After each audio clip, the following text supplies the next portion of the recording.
Y vamos a continuar con la segunda mesa redonda. Hemos tenido una primera mesa redonda donde creo que muchos hemos abierto los ojos. El consejero delegado de UNIR decía que se le caía el piso, pero donde vemos, gracias a la maravillosa exposición de grandes dimensiones, de trazos fuertes de Margarita Villegas, y ahora vamos a aterrizarla un poco. Cuando organizamos este programa en el comité organizador, presidido por el profesor Puyol y con figuras relevantes como Hugo Díaz, como Javier Galiana, como José Luis Uribarri, como Carolina, como Eva González, pensamos, y Aldo Bravo, por supuesto, el alma de esta fiesta, pues pensamos, ¿cómo aterrizamos los futuros de la universidad?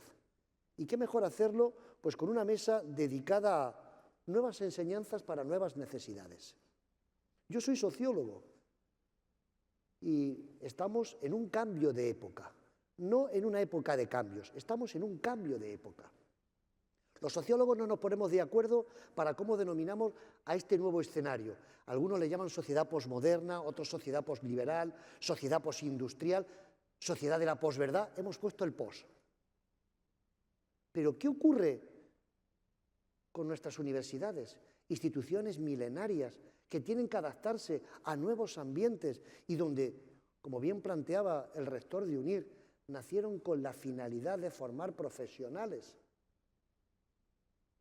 Lanzo un interrogante que plantearemos en esta mesa. ¿La universidad está verdaderamente, con sus mallas curriculares, adaptada para satisfacer las necesidades de una sociedad que las financia? ¿O nos podemos encontrar, y no pasaría nada, que otras instituciones, como ya está ocurriendo, vengan a ocupar el papel formativo de las universidades? Y ahí es clave, pues, un tema. Nuestros estudios, nuestras mallas curriculares, están en íntima conexión con las necesidades de esta sociedad que tiene como calificativo el pos. A mí me gusta decir que estamos en la sociedad del conocimiento. Hemos pasado de una sociedad industrial a una sociedad del conocimiento. Y si Adam Smith levantara la cabeza, vería que la riqueza de las naciones no está en los bienes inmuebles, está en el conocimiento, en su gestión, en su posesión. En esta mesa tenemos como panelista a Felipe Portocarrero, rector de la Universidad Pacífico, persona formada en Europa. Estamos con una de las universidades referentes en el Perú. Por eso lo escogimos, porque la Universidad Pacífico es un ejemplo de calidad, un ejemplo de estar al signo de los tiempos, con una gestión brillante como la que él está realizando y gracias a la formación recibida. Y pensamos, pues, que centrándonos fundamentalmente en la realidad del Perú, pues había que buscar otros rectores del país que comentaran hasta qué punto, pues, nuestras universidades están adaptadas al signo de los tiempos o estamos metiendo vino nuevo en odres viejos, por utilizar el símil evangélico. Nos va a acompañar también nuestro buen amigo, el rector de la Universidad Nacional de Piura, que también nos acompaña, Edwin Omar. También estará Eleazar Crucita. Para un español, Cusco es una ciudad referente y de la cual cuando uno va se enamora. Y nos acompaña también, pues, nuestro rector de UNIR México, David Mejía, una persona, pues, que ha sacado adelante una institución autónoma totalmente y que está desempeñando una importante labor social en México. Y digo labor social, y con esto termino para dar paso a Felipe Portocarrero, porque siempre que hablo de formación online, yo insisto mucho en un aspecto. La educación online es un instrumento que corrige desigualdades sociales. ¿Por qué motivo? Porque lleva la formación a personas, a escenarios que de otra manera quedarían excluidos, siempre y cuando se haga de calidad. Por eso yo he pasado por las 3 divisiones de la enseñanza universitaria. He sido profesor en la presencial, en la distancia y ahora en la online. pues les puedo asegurar que es uno de los grandes instrumentos para conciliar vida laboral y vida familiar. Sobre todo también para actualizar las competencias y habilidades en una sociedad como la nuestra, donde la formación no acaba nunca. Paso la palabra a don Felipe Portocarrero para que abordemos pues, un gran interrogante. Nuevas formaciones, nuevas necesidades. ¿Están encarando este reto nuestras universidades? Muchas gracias, Felipe. Muchas gracias, Manuel, por las palabras. Ilustres colegas, yo quisiera aprovechar la heterodoxia del embajador de España en el Perú, que dijo que había que hacer algún tipo de incursiones políticamente incorrectas. Agarrándome de esa alternativa, quisiera leerles un breve texto que escribí y que he reescrito varias veces para plantear lo que en mi opinión constituye los términos del debate que habría que plantear cuando hablamos del futuro o de los futuros de la universidad. Desde hace varias décadas, las presiones provenientes de los gobiernos, de las sociedades, de las fuerzas del mercado, han vuelto mucho más precarias las actividades, las dinámicas institucionales de las universidades. Nuevas y crecientes demandas nos hacen dudar de esa razón de ser y nos plantean cuestiones que no habíamos avisorado y que se constituyen en dilemas y encrucijadas. Los efectos de toda esta dinámica han traído como consecuencia un cuestionamiento y una nueva priorización de las materias educativas y de las disciplinas consideradas como relevantes para enfrentar los colosales desafíos contemporáneos y, desde luego, los de un futuro no muy lejano. Es claro que en el discernimiento de este asunto se pone en juego la legitimidad social, el prestigio intelectual y la autoridad ética y moral de la universidad. Pero no está de más señalar que se trata de una compleja y siempre irresuelta tensión, que lejos de ser exclusiva al caso peruano, uno podría decir que se extiende por todo el mundo. Como consecuencia de la tumultuosa realidad post-pandemia, que todavía está en su epílogo aparente, se ha producido mucha confusión e inseguridad acerca de cómo y en dónde plantear los nuevos términos de la discusión. De hecho, la educación superior, en mi opinión, se ha convertido en un campo de batalla entre posiciones enfrentadas, militancias radicales y narrativas contrapuestas. Un campo de batalla en el que la discusión acerca de los valores y propósitos de la universidad ha sido un tema recurrente que ha dado origen a interminables debates cuyos argumentos pocas veces han hallado puntos de encuentro sobre ciertos objetivos comunes. Esta polarización ha hecho cuesta arriba el camino para obtener consensos mínimos que aproximen a las posiciones extremas. Si hiciéramos una breve taxonomía de esas tensiones, de esas controversias, se podría hacer el siguiente resumen. Para algunos, esta época está siendo testigo de la muerte lenta de la universidad. Es una tesis que sostiene Terry Eagleton, un crítico cultural inglés. La muerte lenta de la universidad. ¿Por qué? Y agrega, la mercantilización de la vida intelectual, la burocratización cada vez más jerarquizada de su estilo de gestión, la progresiva privatización de la educación superior en desmedro de la pública, la pérdida de la capacidad de autogobernarse democráticamente, la declinación del etos colegiado para tomar decisiones institucionales, el explosivo crecimiento de los colaboradores administrativos, el excesivo productivismo académico incentivado por los rankings, ¿no? En fin, y un larguísimo etcétera, representan el testimonio más elocuente de la sensación generalizada de pérdida de sustancia y de razón de ser entre las universidades.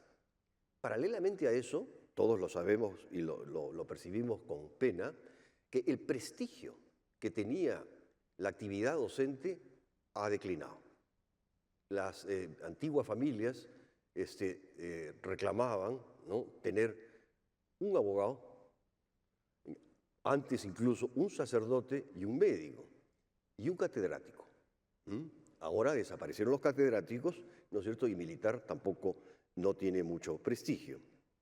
De hecho, mucha gente sostiene que la universidad ha dejado de ser un espacio agradable y estimulante para desarrollar el trabajo académico concentrado. De hecho, los más severos críticos consideran que ha extraviado, comillas, ese honorable linaje que la convertía en un espacio privilegiado de las sociedades modernas para someter toda ideología a un riguroso escrutinio intelectual. En la otra orilla se encuentran quienes sostienen que, contrariamente a lo que defienden sus detractores, el lucro y la competencia entre las universidades por la excelencia académica conducirán a un uso social óptimo de los recursos públicos disponibles, que siempre son escasos frente a las crecientes necesidades, pues la oferta tenderá a ajustarse a una demanda cada vez más diversa, exigente y sofisticada, proveniente de estudiantes que actúan como si fueran consumidores operando frente a un commodity más, exactamente igual a como lo harían en cualquier otro mercado. Desde esta perspectiva, que no sin duda deja de tener algún elemento razonable y cierto, pero que reclama con una cierta arrogancia también hablar en nombre de la realidad y de las urgencias del mercado laboral, la función central de la universidad se transforma en la de entrenar a los estudiantes, que son ahora consumidores, en carreras altamente demandadas que atiendan las necesidades de una economía que se diversifica, especializa y transforma. Como contrapartida al esfuerzo desplegado, las credenciales académicas, sostienen los que defienden estos argumentos, permitirán obtener a los profesionales que se gradúan altas tasas de retorno, no solo privadas, sino también sociales. Esta manera de entender la universidad olvida que la educación superior, en mi opinión, es portadora de valores cívicos y republicanos que representan una suerte de conciencia nacional difícilmente reducible a valores instrumentales y exclusivos fines prácticos. En este contexto, ha ganado un mayor terreno el interés por examinar el contenido y propósito de la educación y de los planes de estudio que los estudiantes reciben en las aulas universitarias. La mención de la falta de correspondencia entre la oferta educativa que promueve la universidad y las demandas de una economía y de una sociedad que están experimentando, ahora más que nunca, grandes transformaciones en los diversos campos del conocimiento, es casi un lugar común en las encuestas y análisis sobre empleabilidad que se realizan con periódica frecuencia. El Economist produce con una regularidad sorprendente estos informes y hay también consultoras que hacen lo mismo. Dice, estas son las nuevas tendencias del mercado y lo curioso es que van variando de año a año.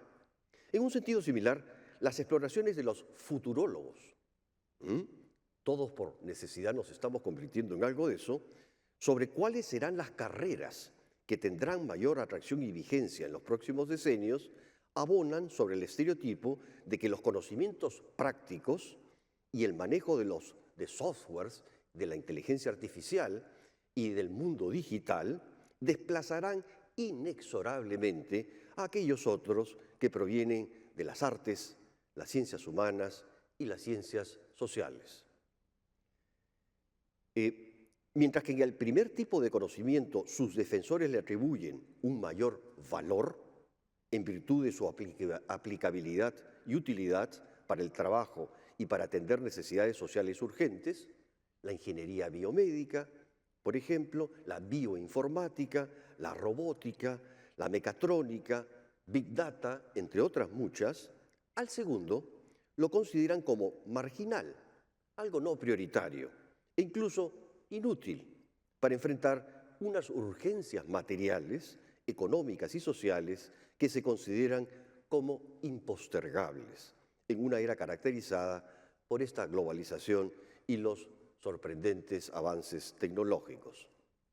En esta perspectiva, se pierde de vista que en la lógica implícita en el primer tipo de educación predomina la búsqueda del éxito personal, individual, y la obtención de resultados inmediatos por encima del aprendizaje como un fin en sí mismo, es decir, como una fuente de enriquecimiento espiritual, estético, ético y del estímulo para el desarrollo de la curiosidad y la creatividad humanas.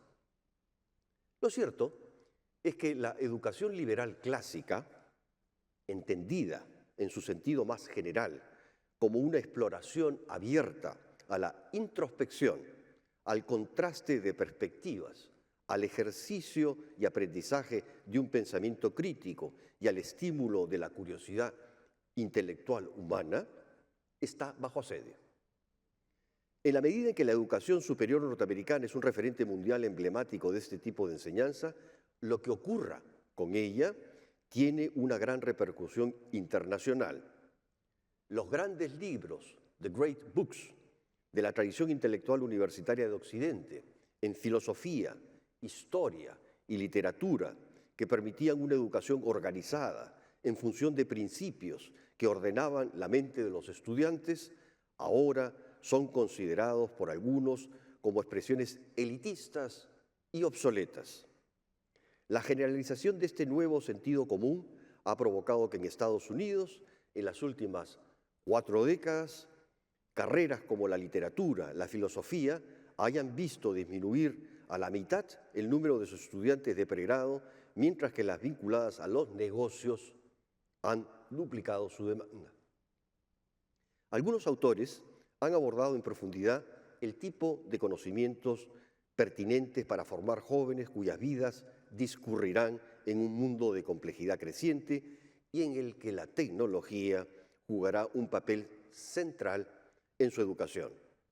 Para eso han tenido que ir contra la corriente y abrirse paso en una enmarañada jungla de conceptos y categorías instrumentales que han alentado falsas creencias y colonizado el debate contemporáneo sobre la educación superior con un lenguaje utilitario que proviene propiamente del campo o del mundo corporativo.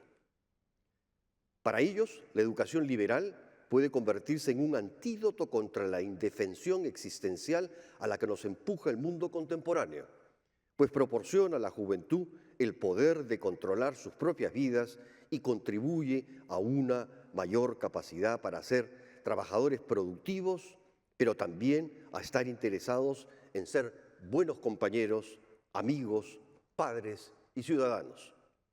Más aún, ayuda a construir vidas más elaboradas, introspectivas e integrales, menos sometidas exclusivamente a las pasiones materiales y al consumo desmedido, más interesadas en las consecuencias éticas y morales de sus actos y en el cultivo de virtudes como la bondad, la honestidad y la belleza. Esa forma de educación superior supone cultivar entre los estudiantes una inteligencia que expanda su potencial de aprendizaje, utilice la tecnología a su disposición como un medio y no como un fin en sí mismo, que sea capaz de examinar la complejidad de la realidad de una manera sistémica y no sucumba frente a los riesgos esterilizadores de la hiperespecialización. Esto impedirá, lo que ese notable escritor y filósofo Isaiah Berlin, impedirá, decía él, que el despotismo tecnocrático o comercial reduzca a los estudiantes a llevar la vida del hormiguero, decía él, empobrecida en cuanto a la obtención de conocimientos más amplios, alienada de su sentido más permanente, mecanizada en sus aprendizajes y deshumanizada en sus búsquedas espirituales. La historia está llena de ejemplos acerca de cómo la acumulación de poder en manos de expertos ha conducido a que se vuelvan relativamente inmunes al control democrático. En fin, podría extenderme más, pero quisiera cerrar aquí en mi exposición para conversar con nuestros colegas, nuestros panelistas, colegas rectores, pero transmitirles a ustedes que esta conversación que estamos teniendo es un capítulo que debería de reproducirse a lo largo y ancho del mundo respecto de lo que se nos está viniendo. Carlos Gehring decía, el tsunami que se viene, el tsunami ya llegó, el tsunami está aquí, estamos flotando sobre lo que nos cayó encima. Los que hemos gestionado universidades, colegas, en la pandemia sabemos que el tsunami ya cayó, está sobre nosotros, ¿no? Muchas gracias.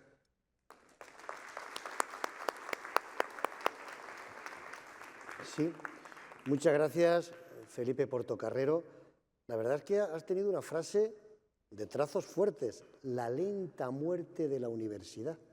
A mí me has hecho recordar a un sociólogo clásico, Spencer, que es un darwinista social, el que te lleva al campo de la sociología, el darwinismo, y solamente aquellas instituciones que son capaces de adaptarse a los tiempos sobreviven. Tenemos a 4 rectores para que un poco granulen tu intervención. Yo les lanzo un interrogante, muy sencillo, para empezar este pequeño debate. Una primera pregunta. ¿Los problemas burocráticos de gestión organizativa están siendo un auténtico freno para que las universidades se adapten a los cambios? Mi querido rector de la Universidad Nacional de Piura, no es que le haya echado mal de ojo, pero le voy a hacer que usted rompa el hielo. Sí, muchas gracias con todos, muy buenos días. Ha desnudado el rector una realidad que no podemos negar. Existe un problema, sobre todo en la universidad pública, que tiene que ver con una suerte de sobrepoblación administrativa que nos conlleva a una suerte de retrasos de origen burocrático que son parte del sistema. Desgraciadamente, las universidades se ven sometidas a normas que tienen que ser cumplidas, a veces son excesivas. Tenemos instrumentos de control por los dos lados, tanto por parte de la superintendencia como por parte de la Contraloría, que nos obligan a nosotros a caminar con mucho cuidado. Y se trata de una cuestión también de personas, y eso es importante tenerlo en cuenta. Nosotros, al interior de las universidades, tenemos que compartir la vida universitaria con sindicatos, y muchas veces los sindicatos no son tan santos tampoco. Presentan una serie, o contienen dentro de sus sindicalizados una serie de elementos que a veces hay que estarlos cuidando en su actuar, y hay que decirlo con toda franqueza. Y lógicamente eso retrasa los procesos ordinarios. O sea, no es una realidad, o sea, no estoy negando lo que el rector de la Universidad Pacífico nos ha manifestado, es verdad. Existen, desgraciadamente, puntos controversiales dentro de la organización que retrasan los procesos y que originan, lógicamente, esta burocracia que sí nos asfixia en algunos puntos, pero también depende mucho del manejo que la autoridad universitaria le pueda dar a ese tipo de problema. Y lógicamente, y del interés que le ponga dentro de los diferentes procesos. Yo me quiero concentrar, porque no solamente he hablado de la cuestión burocrática, y eso es importante, o sea, también he hablado en general de todo el problema de la universidad, y querido colega, nos ha dado con palo, de verdad, o sea, ha desnudado casi toda una realidad universitaria que en algunos casos es más aguda que en otras. Y no hemos hablado sobre qué cosa es lo que buscamos ahora en el entorno, que es el tema principal de nuestra presencia acá, ¿no? O sea, cuáles son las nuevas necesidades que se tienen. Y es una de las cosas. Hemos desnudado los problemas, pero no hemos conversado sobre eso, y eso es importante que se tenga. O sea, cuáles son las nuevas necesidades, qué se necesita en la sociedad. Si bien es cierto, he dicho, estamos llegando, el espíritu es formar mejores personas, y está muy bien, ese es el espíritu que creo que compartimos todos. Pero, ¿qué necesita la sociedad? O sea, yo había notado por aquí, la universidad tiene que formar jóvenes que estén preparados, ¿no?, para entrar a un mundo laboral cada vez más cambiante. Esa es una realidad. El desempeño de ellos tiene que ser evaluado individualmente, pero también a través de ellos se evalúa el desempeño de la universidad, porque es nuestro producto, es lo que nosotros entregamos a la sociedad. Ahora, no hay duda de que la tecnología ha facilitado toda la vida de las personas, eso es innegable. Eso es innegable. Inclusive los procesos han acortado tiempos gracias a la tecnología, que es justamente su pregunta. ¿La burocracia ha disminuido gracias a la tecnología? En tiempo sí. Tenemos sistemas que nos ayudan en los trámites administrativos y académicos y que lógicamente conllevan a disminuir los tiempos normales que se dan en épocas en las que no se contaba con herramientas tecnológicas, ¿no? Pero es indudable que la tecnología ha cambiado el entorno social y lógicamente hace necesario estructuras nuevas para poder desenvolvernos con normalidad dentro de la sociedad. Y es una de las cosas que tiene que ser considerada. O sea, el cambio no es una opción, y ya lo hemos vivido en la pandemia. El cambio es una necesidad. O sea, no podemos pensar en que tenemos la opción de cambiar sí o no como universidad, ¿no? Nosotros tenemos que adaptarnos de manera obligatoria, porque si no estamos condenados a esa suerte de adormecimiento y no vamos a poder desarrollar a la par o a la velocidad que la sociedad nos exige, ¿no? Y eso no es tan sencillo y lo hemos vivido en la pandemia. O sea, romper paradigmas, sobre todo de docentes que tienen 60, casi 70 años de edad, por ejemplo, es bastante complejo. Y nosotros hemos tenido que trabajar duramente sobre ellos para que puedan adaptarse a las plataformas, para que puedan adaptarse a las clases online ahora. Y eso cuesta.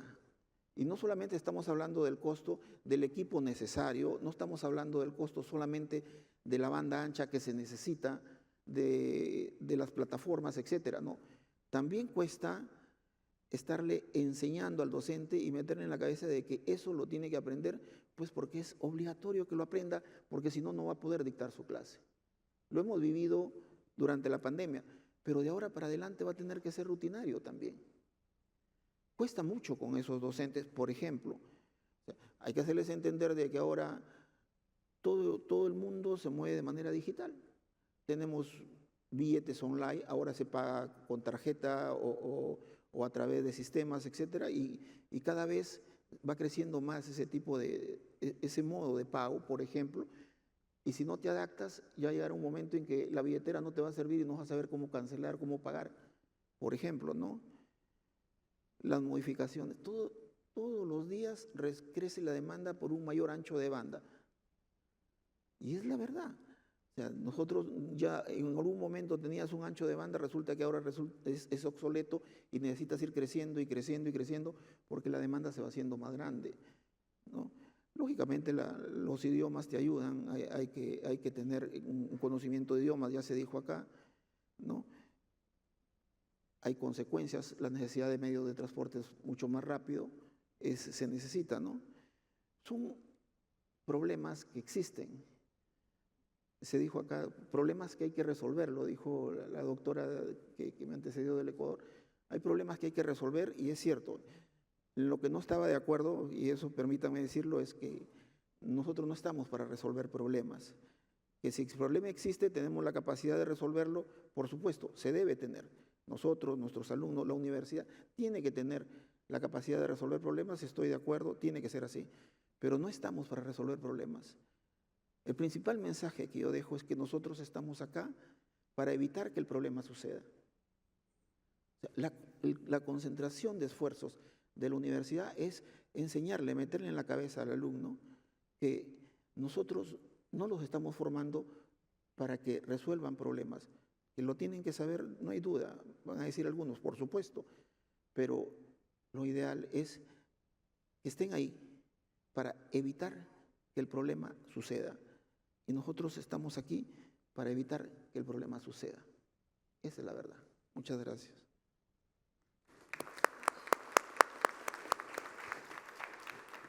Muchas gracias, mi querido Edwin.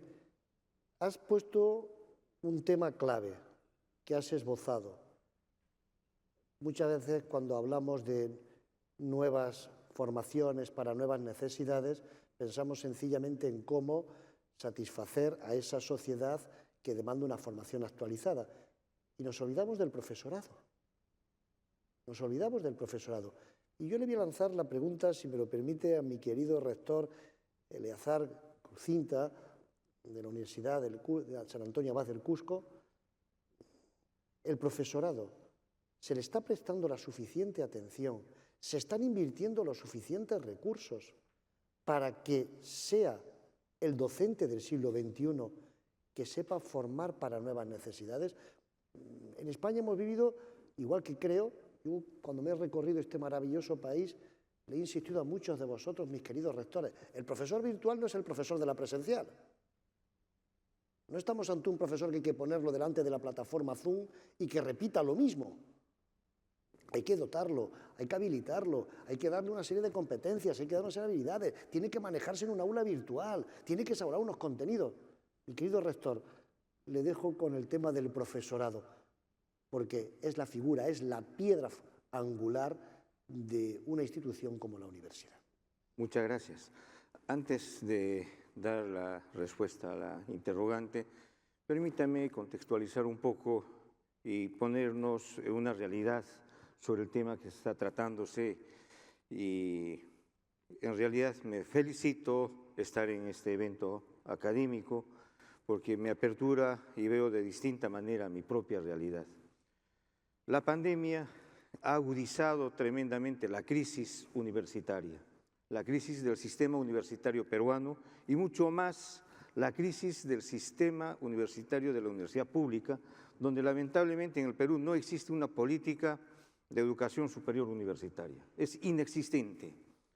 Y esto lo podemos debatir, ponerlo en tela de juicio y en condiciones mucho más aperturadas, que lamentablemente los gobiernos no ven con muy buenos ojos, y muy bien lo ha dicho nuestro panelista cuando expuso. Sí, pues lamentablemente la universidad está muriendo y lo estamos aplaudiendo todos nosotros, esa muerte lenta de la universidad y mucho más de la universidad pública, cuando no existen, como decíamos, políticas que verdaderamente orienten lo que viene a ser la educación.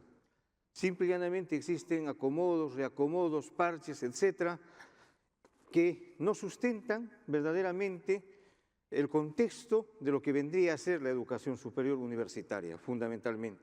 Y decimos nosotros, agudizó la pandemia y nos ha enrostrado frente al espejo una gran realidad. Y no es mentira y no nos podemos engañar nosotros, los que dirigimos universidades, tanto públicas y privadas. No hemos estado preparados para enfrentar lo que viene a ser esta crisis de la pandemia. No hemos estado, para nada.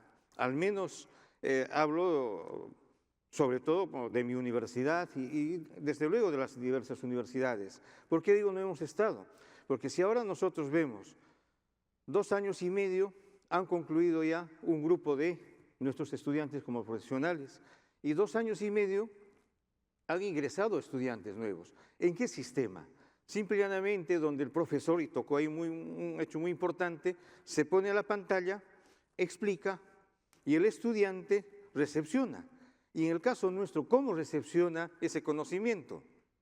Ahí viene la gran realidad.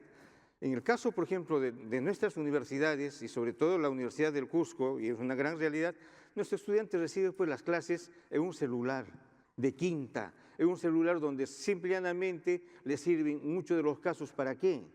Para contestar llamadas o mandar un texto. Pero así se forma un arquitecto, así se forma un ingeniero, así se está formando un médico. 2 años y medio hemos formado así.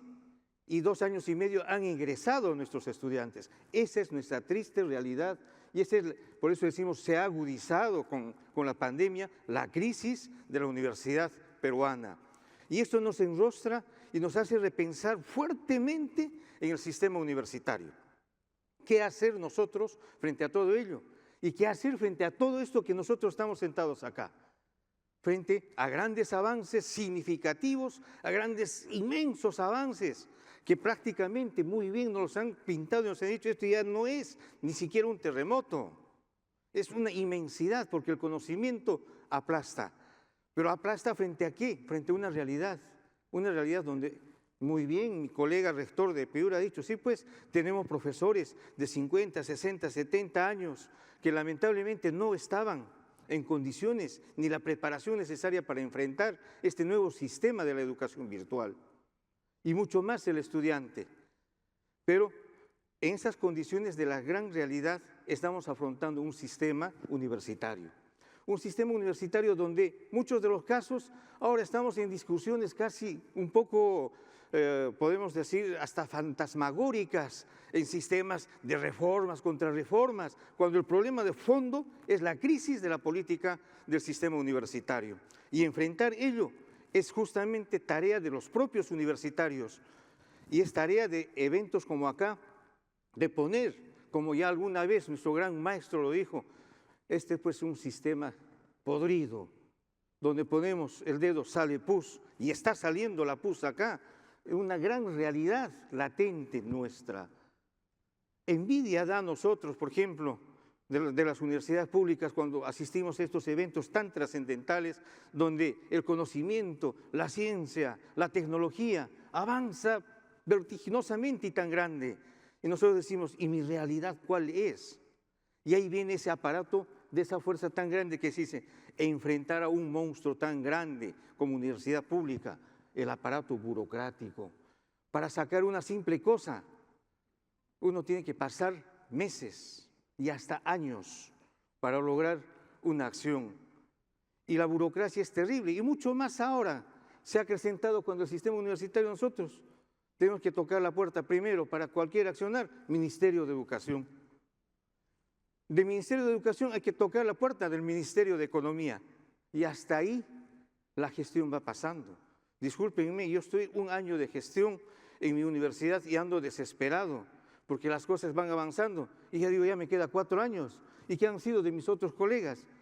Han sido así, simplemente hemos aplaudido lo que ha pasado. Esa es nuestra realidad. Tenemos que ser concretos y precisos. Pero, ¿cómo vamos formándonos nosotros y cómo vamos los docentes enfrentando estas realidades? Indudablemente, son acciones heroicas las que propiamente los propios colegas van haciéndolo por propia voluntad, pero cuando eso debe de partir de gestiones nuestras como gestores de universidades y debe partir de una política general. Aquí todo el mundo está disparando para todo lado y no hay un bull que se llama la orientación de tangibilizar la educación superior universitaria. Nuestros profesores, como muy bien lo ha dicho también acá, lamentablemente pues no hemos estado preparados para todo ello, pero ahora ¿cómo enfrentar? Solo nos queda un reto muy grande, que es justamente hacer las alianzas estratégicas hacia el mundo, tocar la puerta al mundo. No nos queda otra cosa, porque el Estado, el gobierno, en el caso peruano, no nos está brindando, está liquidando a la universidad pública, lamentablemente está liquidándolo porque no hay una orientación, ni el Ejecutivo ni el Legislativo da las verdaderas orientaciones, pero nos toca tocar la puerta internacional para de alguna manera menguar los aspectos de necesidad que tenemos las universidades públicas. Lamento, y lo digo con voz y con fuerza, que la universidad pública, si no se va a orientar de una manera distinta, va a morir. Y mucho más ahora, que todavía está entre toda la población lo que viene a ser el ingreso libre. Es otro de los puntos muy trascendentales en la política que está suscitando. El día de ayer nomás yo tuve la visita de casi 4 comunidades campesinas, alcaldes distritales que tocaron la puerta de la universidad y dicen: rector, queremos nosotros tener filiales. Sí, pues muy bien, pero ¿cómo están nuestras filiales por allá? Tenemos las condiciones necesarias, pero sin embargo la educación universitaria debe llegar a las comunidades, debe llegar allí, porque si no llega allí, lamentablemente esto va a seguir siendo lo mismo, va a seguir siendo lo mismo. Pero para no ser lo mismo, ¿quiénes tenemos que enfrentar esa realidad? Somos pues los universitarios, pero lamentablemente pues los propios universitarios nos disparamos, nos dividimos, cada uno va por sus propias orientaciones y no tenemos un bull que se llama dar solución a la educación pública universitaria. Muchas gracias.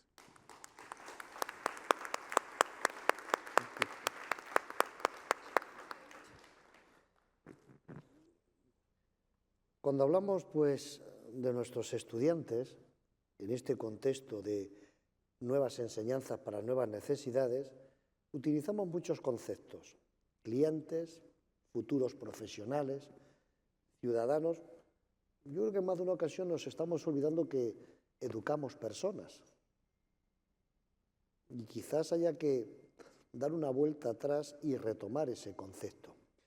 Está con nosotros, pues, David Mejía, que es el rector de UNIR México, una universidad online, hermana de UNIR España, hermana pues, de la Escuela de Posgrado Newman, de la Fundación UNIR Colombia.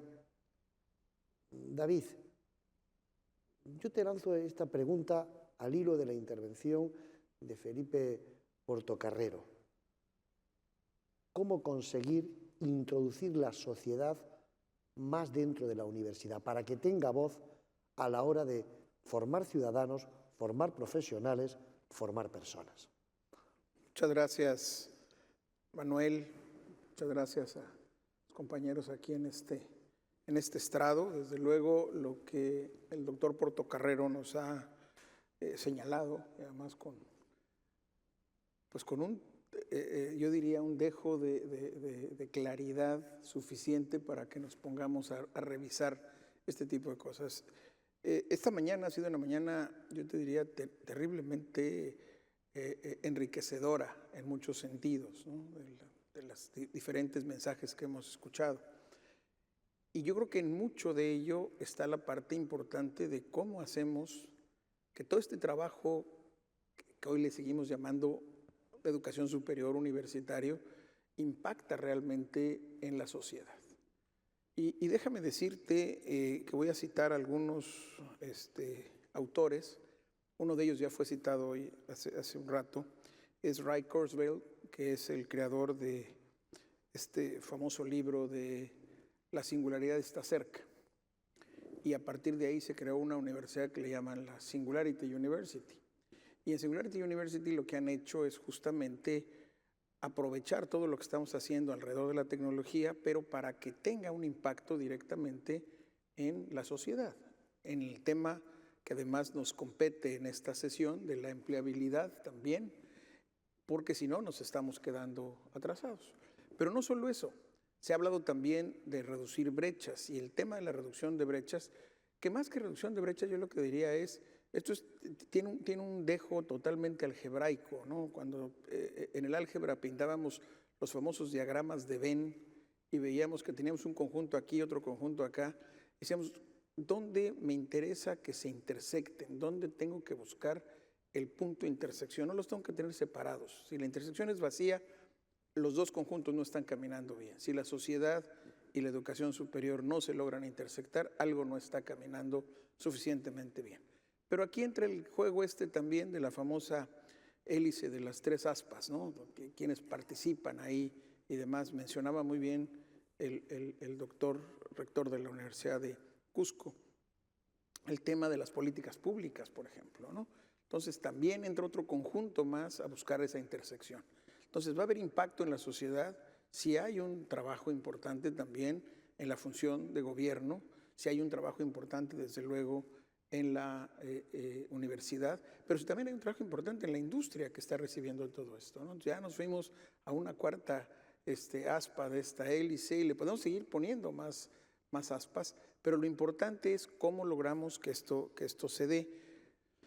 Siglo XXI, y también lo mencionaba la doctora Margarita Villegas en su brillante intervención hace un rato, pues nos hizo un recorrido verdaderamente muy rápido sobre algo que es, pues yo diría, de una enorme profundidad entenderlo y darnos cuenta que la tecnología está ahí.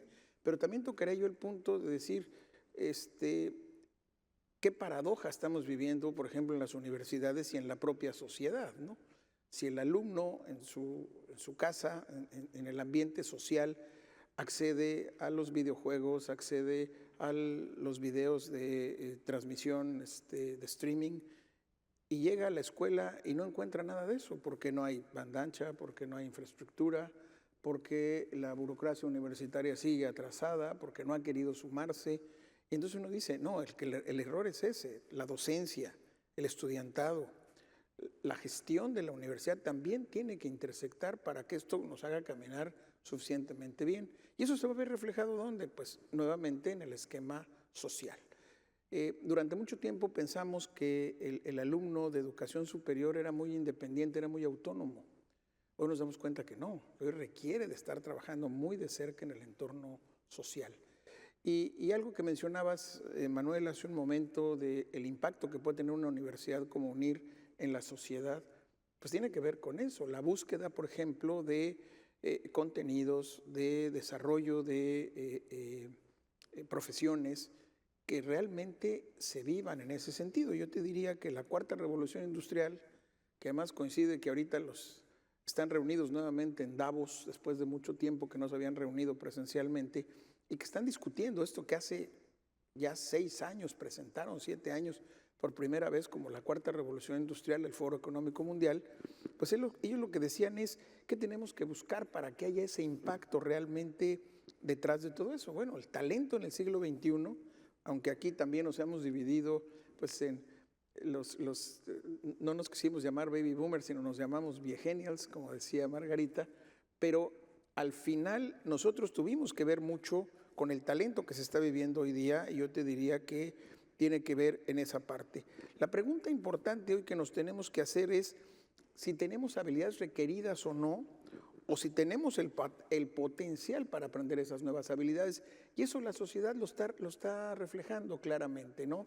Yo te diría que el que existe este concepto de cada vez más que la singularidad está cerca, es que todos traemos un dispositivo móvil, dependemos de un dispositivo móvil en ocasiones, cada vez más las operaciones de todo tipo, comerciales, financieras, incluso de salud y de seguridad, empiezan a estar soportadas por toda esta tecnología y detrás de todo esto. Entonces yo te diría que un tema importante para este talento, tenemos que aprender, y esto lo tienen que entender, además vuelvo al punto de la universidad o la institución de educación superior, no podemos separar ahora al estudiante, al docente y a la parte administrativa. Yo creo que tienen que trabajar muy unidos. No puede ser que tengamos un estudiante que estaba hablando de tecnología en una nueva profesión, a un profesor que no se preparó para entender esto, y por otro lado, a un gestor que no está haciendo su trabajo correctamente en ese sentido. Entonces yo te diría,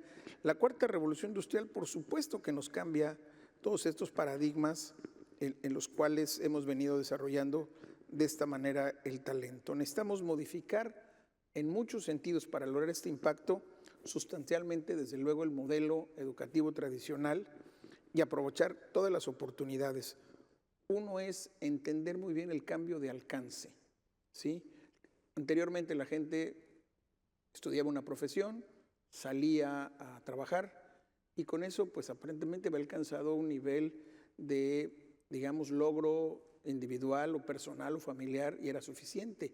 Hoy eso tiene que cambiar dramáticamente en el esquema social y está cambiando. Y desde luego el ecosistema ya no es el mismo, ya la gente, bueno, quizás pertenezco a una generación que con tener un grado era más que suficiente. Hoy requieres un posgrado y a veces no solo uno, otro en el cual tengas que desaprender lo que tenías en el anterior, tener uno nuevo y seguir avanzando en ese sentido. Y el día de mañana van a seguir especialidades, diferentes esquemas de aprendizaje, y yo creo que ahí es donde tenemos que trabajar para que sí se vea impactada realmente bien el modelo educativo que queremos plantear y la sociedad lo reciba. Yo sigo insistiendo que las nuevas generaciones, y hablo aquí a lo mejor de la última, la generación ahora que le llaman alfa, los nacidos del 2012 para acá, tienen 10 años ahorita, evidentemente están pensando de una manera diferente, pero están pensando de una manera diferente porque ya el modelo, el ecosistema también les cambió dramáticamente.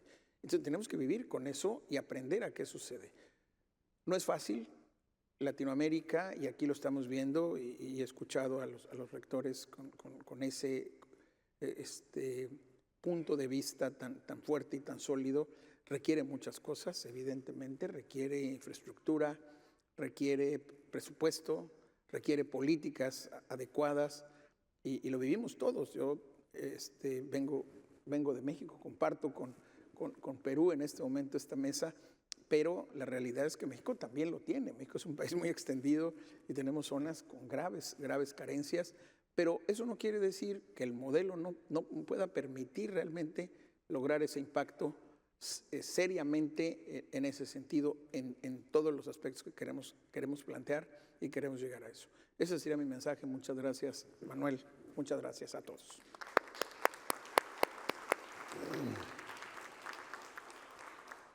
Yo tuve la suerte de montar uno de los primeros máster de UNIR, allá por el año 2009, un máster en intervención social en las sociedades del conocimiento. Y la verdad es que uno hace cosas en el mundo universitario, me siento muy orgulloso, porque por esa maestría han pasado más de 6.000 trabajadores sociales en la región, que es una profesión femenina, mi mujer es trabajadora social y socióloga, pues que les permitió, trabajadores sociales que se formaron hace 15 años, pues les permitió con la formación online ver nuevas realidades, ver nuevas dimensiones en temas como inmigración, pobreza, violencia de género. El mundo había cambiado y la formación online, la formación continua en otros terrenos, les ha permitido adaptarse a esa sociedad donde la formación no acaba nunca.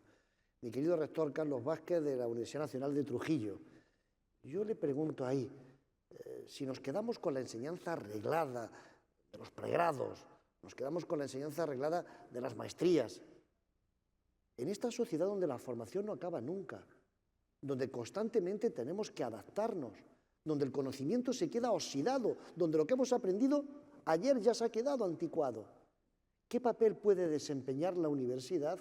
¿O van a tener que ser otras instituciones las que tengan que sustituirla en esta esfera formativa? Se lo dejo a usted, mi querido rector, con gran experiencia en una ciudad maravillosa como Trujillo. Bien,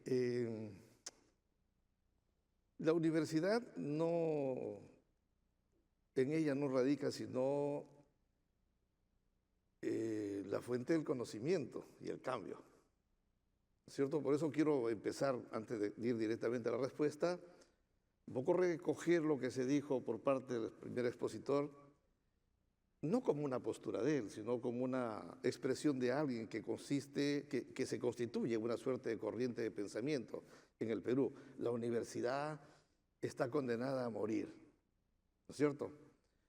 Yo no creo que la universidad esté condenada a morir. Si uno hace una reflexión, una evaluación de la institución universitaria a lo largo de todo el desarrollo social en el mundo, encontramos con que la universidad ha tenido la suficiente capacidad para poderse transformar en el momento oportuno. No va a morir. Lo que va a hacer esta universidad es transformarse. Y ahí entró la respuesta. ¿Estamos solamente por mandato imperativo de la ley por preocuparnos a los efectos de dar la enseñanza a nivel de pregrado y posgrado o segundas especialidades? No. Hay que comenzar a diversificar las alternativas de llegar nosotros a cumplir el rol misional de impactar en la comunidad, de impactar en la sociedad. ¿Para qué? Para simplemente que ese contingente de la comunidad que pretende certificarse tenga un título profesional o un máster o un doctorado. No. Para que ellos se constituyan en los agentes protagónicos del cambio. Porque necesitamos que ellos transformen la comunidad, que transformen la sociedad, que transformen y ayuden o contribuyan a transformar las estructuras sociales sobre las que se dirige una sociedad en la que encontramos una suerte de diferencias. ¿No es cierto? Y se constituyen en última instancia en los protagonistas de la viabilidad, del bienestar y el desarrollo. Entonces tenemos varias opciones. Pero esto nos conduce un poco a entrar, y permítame que lo haga, respecto a las preguntas que se formularon a mis antecesores que han respondido. Realmente tenemos un contexto muy singular, muy especial, en el que tenemos que dinamizar nuestra gestión en las universidades públicas sobre todo. Tenemos una serie de barreras que debemos con mucha imaginación y con decisión y firmeza superarlas. Limitaciones y obstáculos que surgen no solamente de la normatividad universitaria y de su propia dinámica interna, sino que radican inclusive en leyes nacionales. Por ejemplo, desde el año 2009, miren ustedes, en la Universidad Nacional de Trujillo, y yo estoy seguro que es la realidad de todas las universidades del Estado públicas, desde el año 2009 tenemos proyectos de investigación que fueron diseñados para culminar en 2 o 3 años y hasta el día de hoy no se cierran. ¿Cuál ha sido una de las causas que impiden ese cierre de estos proyectos de investigación? La ley de contrataciones del Estado. Y tenemos una barrera insalvable desde el punto de vista de las decisiones que internamente debemos o podemos tomar. No podemos resolver la problemática que nos impone la ley de contratación del Estado cuando se trata de contratar bienes o servicios que van a ser destinados a la investigación. Y de allí que los rectores tienen un gran problema que no pueden en su momento, porque hay líneas de tiempo que hay que cumplir, si no, simplemente se nos cae el proceso de contratación. ¿No es cierto? No podemos o no pueden implementar adecuada o debidamente los laboratorios donde se hace investigación. Hasta para contratar a nuestros docentes tenemos problemas. La burocracia sí constituye un gran problema y tiene que ver mucho con esa cultura arraigada en quienes radicamos o vivimos en la universidad. Siempre digo, por ejemplo, la autoridad tiene que aprender a comportarse como autoridad. Yo no digo ni incentivo, ¿no es cierto?, la postura antidemocrática, dictatorial, soberbia, no, ni mucho menos. Yo desde que he sido estudiante he promovido más bien el comportamiento democrático en los claustros universitarios. He sido dirigente estudiantil. Lo que digo es que la autoridad tiene que saberse comportar como autoridad. Por ejemplo, si se dispone que se cumpla una decisión asumida en el Consejo Universitario o en el Consejo de Facultad, y eso no se cumple en el plazo que se establece, pues de repente, si tú lo evalúas, ¿por qué no ocurrió ello? Replanteas, ¿no es cierto?, el término de cumplimiento de ejecución de lo que has dispuesto. Pero si has replanteado nuevamente, le das un plazo adicional a aquel servidor o a la otra autoridad para que lo ejecute y no lo ejecuta, nuevamente vuelves a replantear y se constituye en una suerte de círculo vicioso y la autoridad deja de comportarse como autoridad. Quiero contar una anécdota. Yo tuve la honra de haber sido decano 2 veces de la Facultad de Derecho. La primera vez me entero que un servidor administrativo trabajaba solo hasta las 9 de la mañana porque él en las gestiones anteriores había dicho que a partir de esa hora salía a distribuir la documentación en toda la universidad. Se trabajaba de 7 de la mañana a 9 de la mañana. Después se nos perdía. Memorándum para ese servidor público y se le dice, señor, a partir de la fecha usted sale a las 12 del día a distribuir la documentación. ¿Qué hace usted desde las 9 de la mañana en la calle?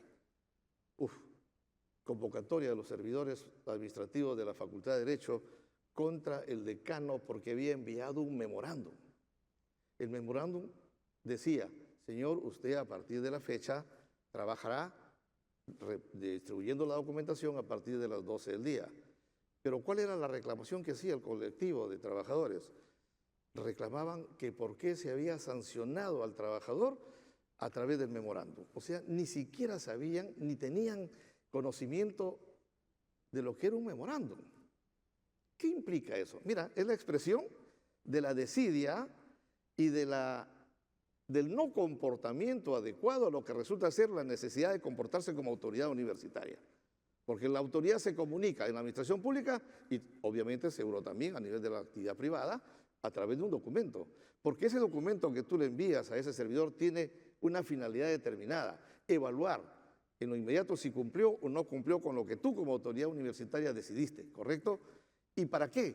Para que se aplique la norma. ¿Y qué dice la norma? Si incurre en una acción de esa naturaleza omisiva, ¿no es cierto?, entonces tú puedas aplicar correctivos. Y si no, si insiste en su no cumplimiento, puedas implementar o ejecutar sanciones. Mira, en toda la gestión anterior, yo tengo 2 años como rector, en toda la gestión anterior, ni una resolución sancionando a los servidores o a los docentes.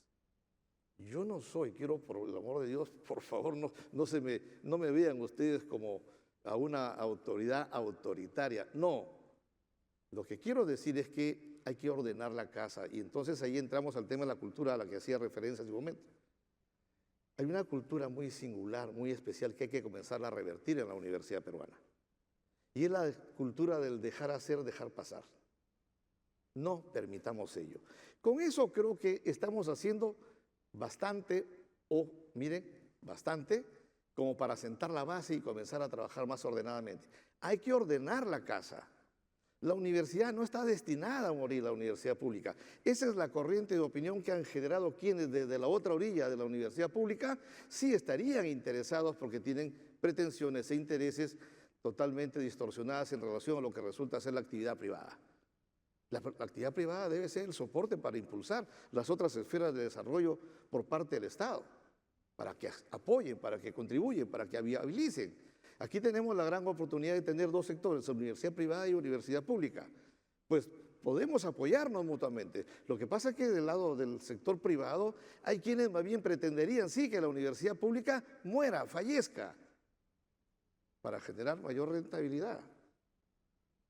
Pero otros, también desde el sector privado, y aquí todos conocemos que universidades privadas son las que tienen un comportamiento muy especial, responsable, serio, en relación al impulso de acciones que contribuyan al desarrollo local, regional y nacional, que se preocupan por la investigación científica, que no solamente buscan que sus profesores investiguen más y mejor, que no solamente buscan porque sus laboratorios estén mejor implementados, sino que buscan sustancialmente que esa investigación que se produce tenga impacto en el desarrollo nacional. Esa es una investigación que necesitamos que se impulse en el país. Nos estamos llenando de investigaciones en las universidades públicas. Nosotros mismos nos vanagloriamos como Universidad Nacional de Trujillo de haber ocupado el primer puesto en el ranking nacional, en este ranking CIMAGO, ¿no es cierto?, en el que se reporta las publicaciones a través de Scopus, etcétera, de nuestros investigadores. Primer puesto. Yo estoy seguro que si ese primer puesto hubiera sido obtenido por una universidad privada, hubiera ocupado no sé cuántos espacios, cuántos minutos, cuántas horas en los medios de comunicación a través de la televisión. ¿Cuántos radios seguramente hubieran sido contratadas y hubieran gastado ingentes cantidades de dinero para promocionar ese primer puesto? Nosotros no podemos como universidad pública. Es importante hacer conocer, claro, porque eso alimenta, eso activa en todo caso la intención de nuestros profesores para seguir investigando.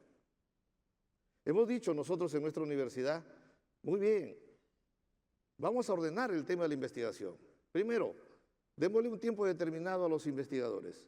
Si no cumplen los investigadores en ese plazo determinado con cerrar o liquidar sus investigaciones, lamentablemente van a tener que ser procesados por el Tribunal de Honor. ¿Qué vamos a hacer? Hay que ser responsables. Se trata de inversión del Tesoro, de parte del Tesoro Público. Es presupuesto del Estado.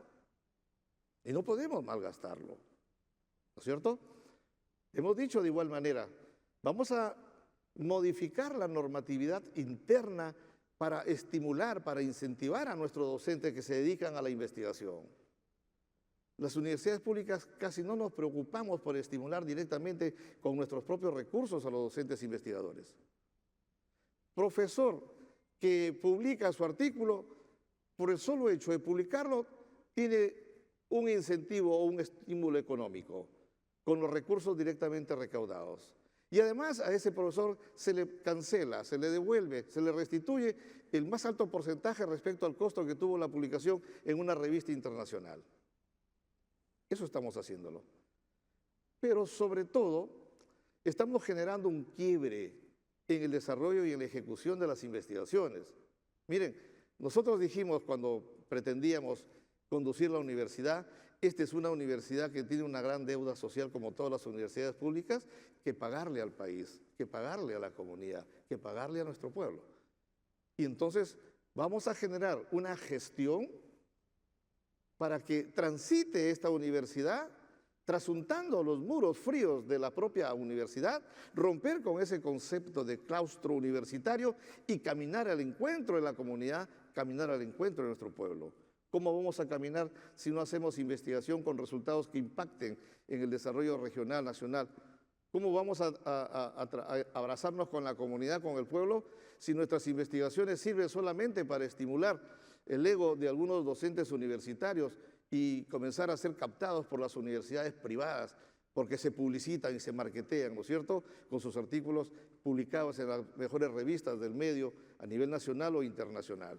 Es bueno y felicitamos a nuestros docentes, pero si solamente nos quedamos con esa visión bastante limitada, no hacemos nada. Somos cómplices de ese proceso de orientación negativa hacia donde estamos llevando a la universidad. Hay que rescatarla.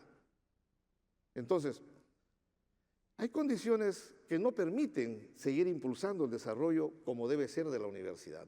El colega de Cusco ponía el acento sobre el tema remunerativo de los docentes universitarios.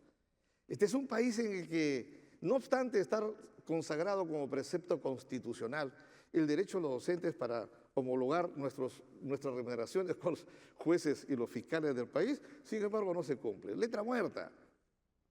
Si eso lo escuchan permanentemente los estudiantes de nuestras universidades, como que los preceptos constitucionales no se cumplen por parte del gobierno, ¿no es cierto? Entonces, ¿qué formación estamos dando a nuestros estudiantes y futuros profesionales? Entonces, ¿qué queremos que sean? ¿Médicos? ¿Abogados? ¿Ingenieros? ¿Arquitectos? ¿Enfermeros? Etcétera, etcétera. Simplemente la denominación de su propio título. Queremos que sean maestros en economía, en derecho penal, en derecho civil, constitucional. Queremos que sean solo doctores o que tengan una segunda especialidad. Nos complace y hacia eso llevamos a los jóvenes, a los que estamos moldeando y estamos formándolos y los estamos transformando. Pero sobre todo, el rol que debe jugar la universidad, creo yo, en relación a los estudiantes, es la de formarlos como auténticos ciudadanos, impactar en ellos para que sean ciudadanos responsables. ¿Y sabes por qué? Porque en la condición de un ciudadano responsable no hace sino fortalecer las bases de un Estado social y democrático de derecho. Por eso que cuando comenzamos a platicar, cuando comenzamos a debatir el tema de la universidad, no nos podemos quedar solo en la necesidad de modificar los mecanismos que nos permiten lanzar el conocimiento e impactar en nuestro estudiante. Qué hermoso es, digo siempre cuando vamos a un aula y nos ponemos frente a ellos y miramos su cara de satisfacción por el mensaje nuestro que llegó a ellos, o su cara de desagrado, de molestia, de decepción porque lo que dijimos no les llegó. Es hermoso, todo eso es hermoso. Es una retroalimentación hermosísima para quienes ejercemos la docencia, ¿no es cierto? Claro, pero hay que modificar la forma como estamos enseñando también en la universidad. Ya no solamente preguntarnos qué cosa voy a enseñar el día de hoy a mi alumno, sino qué van a aprender el día de hoy mis alumnos. Esas expresiones tienen un gran contenido, mira, que significa modificar el estilo de trabajo en ese proceso de enseñanza-aprendizaje. Termino, muy breve, discúlpame, ante tan extraordinario auditorio, creo que un minuto adicional, ¿sí? Un minuto adicional, por favor. Esta universidad, la Universidad Peruana, la universidad pública, ha empezado un gran cambio. El 16 de marzo del 2020 empezó ese cambio. Y mira, qué buena oportunidad la de acercarnos hoy, mi buen amigo, a una universidad de tantísima experiencia, que nació digital, virtual, ¿verdad? Nosotros hemos tenido la capacidad de adaptarnos en poquísimo tiempo a las universidades públicas a la virtualidad. Y eso, ¿qué cosa expresa? El gran potencial que tenemos y el gran potencial que somos como universidad pública. Por eso, esta universidad, la vieja universidad peruana, se remoza, cambia, se transforma. Y eso es lo que va a ocurrir, porque así lo hemos decidido los profesores, los estudiantes y los administrativos de la Universidad Peruana. Muchas gracias.